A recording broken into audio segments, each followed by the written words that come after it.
good morning everybody. My name's Sue Carter, and over the next couple of weeks I'll be talking with some of our New Horizons members just to find a little bit about their musical lives. And today I'm with Jo Holloway, and Jo's going to tell us a little bit about her life with New Horizons. So good morning, Jo. Good morning, Sue. Thank you very much for letting me come here to your home, invade your privacy, to have this little talk with you. It's a pleasure. Fantastic. So how long have you been playing with the New Horizons band? I've been involved with New Horizons. This is my fourth year. I came on board in 2017, initially to take Group 1. Jenny was taking Groups 2 and 3 at that point, and they invited me to come along. I'd had a bit of an affiliation with them prior to that, sort of seeing how it all worked and things through Carol and John and through Jenny. Right. But I officially came on board as musical director of Group 1 in 2017. Fantastic. And then just a few months into that, Jenny went off with an injury, and I sort of inherited Group 2 and 3 as well rather quickly. So it's sort of a induction under pressure. By far. But and that's how I sort of got to know all of the groups through them then, and then have now ended up back with Group 1 and 2 now. Fantastic. So yeah. So that's how you heard about New Horizons then, through Jenny and through Carol? Yes, so I'd obviously been working through Engadine Music and have met Carol and John and had seen how they'd started the New Horizons program, and had watched that when Alicia would come along as well to New Horizons, and seen how that all worked, and how amazingly well it went and how quickly it took off. Fantastic. Yeah, it was really impressive. Well, now 70 odd members, so I know. some of us are very odd. So what instruments or how are you involved with the group? I am the musical director of Groups 1 and 2, so I conduct them and I run their rehearsals, and I sit in and play in Group 3. I sort of took up French horn at the end of last year with a shoulder injury, because I couldn't play euphonium for a few months prior to surgery, so that's sort of my spot on French horn, I think. But, you know, I've played euphonium as well. Fantastic. With Group 3. And did you play as a child? I did. My backstory is probably a lot different from many other people in New Horizons, whereas I've lived and breathed music my whole life. Right. I grew up in quite a musical family. My dad was in a brass band and Mum was involved. My older sister played. So, you know, I was brought along to every performance and contest and troupe that we did. So I actually started playing when I was 8, and I started on the flugelhorn, beautiful instrument that it is. And that led to, obviously, as I went through school and switched to trumpet in high school. And then when it came time to decide what I wanted to do, and I knew it would involve music in some capacity, either playing or teaching. And I made the switch to euphonium to avoid some costly dental work. Otherwise I would have sort of been stuck as a trumpet player with not a great high range. So they said, oh, well, you know, you could have all of this orthodontic work, or you could try a bigger instrument. And my dad was a euphonium player, and we had a euphonium and trombone at home. So I said, I think I might just try a bigger instrument. So I switched to euphonium as a major. Did my performance degree in Brisbane. I sort of doubled on euphonium and trombone as well.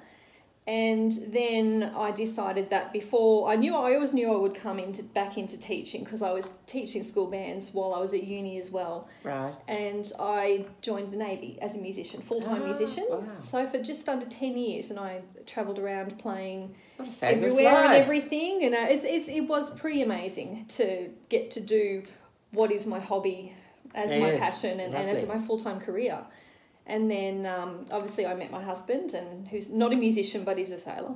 And when our first child was born, I sort of came to the crunch of, well, travelling is not the greatest lifestyle for when you have kids. So that's how I came back into teaching, was when my first child was born. And I met, through a mutual colleague, I met Carol, who introduced me to what the band programs were doing there, which one thing led to another. Fantastic. And I think that's now been 13 years ago that I started sort of working with them. That's how I met Jenny as well, through camps and band functions and things, and sort of got into the mix of all of the amazing things that have happened. Wow. And that's what I do now, is I do school programs and New Horizons and play for a hobby rather than a living now. But you're a perfect example of when that door opens, just step boldly through it. Yeah, I think I can think back now and go, gee, I've been really lucky that, you know, so many things have fallen into place. Yeah.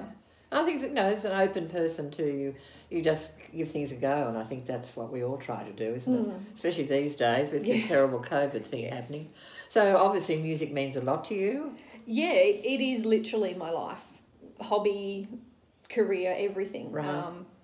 But it has such a good fit to everything. There's music to suit every occasion. Like if it's just background music while you're cooking, or if it's something you really want to get into.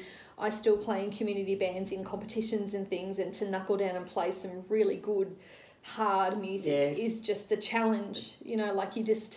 Sometimes it's hard to get up and go to rehearsal because you think, I'm tired, or I've got too much to do, or whatever. Yeah. But as soon as you get there and you start playing, and you just get that, I needed that. And I think that's the beauty of music, because you get that buzz at whatever level you're playing. You get that at, the first or second couple of times in group one, or when you do a big performance with the band, full band, you still get that wonderful adrenaline rush, which is fantastic. Playing in an ensemble, when you play with better players, you play better yourself. So there's always that, feeling like, oh wow, I'm actually doing quite well today, being surrounded by that. Yes, maybe I'll move along the line of clarinet players. I still park myself right at the end, but I'll move along one of these days. So what would your favourite experience within the band be? Within New Horizons, I think I love our end-of-term concerts, especially for Group 1 in the first, when we've done the first semester or first term, and you're coming across people who, when you tell them that we're going to do a performance, they're absolutely mortified and so worried about what's going to happen.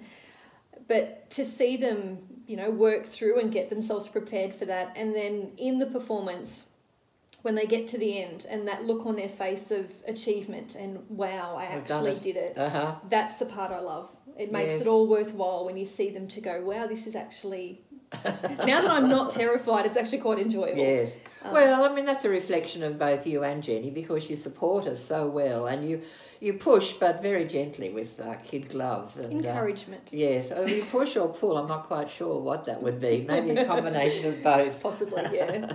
And what about outside New Horizons? What would be your favourite musical experiences there?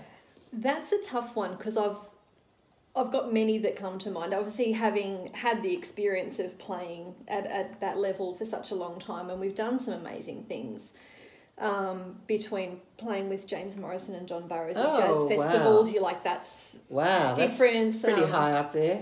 Band competitions where you've worked hard and you've come out champions of a competition. That's a great personal feeling.